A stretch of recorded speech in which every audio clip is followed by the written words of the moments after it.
So here we have the 1 gallon a minute plus ProTool stainless steel tap water pressure RODI system. 120,000 gallons of carbon filtration goes into the RO membrane, and then from there you have a choice valve that allows you to choose RO or DI output. We'll see that in a moment. Stainless steel frame, so it's not going to rust. It's super strong, and let's look at the backside. So this is the working side of the 1 gallon a minute tap water pressure RODI system from ProTool and J.Racenstein.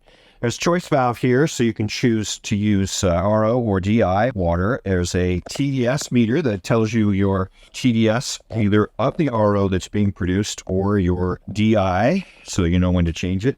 Input water pressure on the gauge, and the water goes in and out and is run and operated by tap water, offering a high flow membrane over 1 gallon a minute in most situations. Stainless steel frame, super strong wheel structure. Going to last and last, long filter life.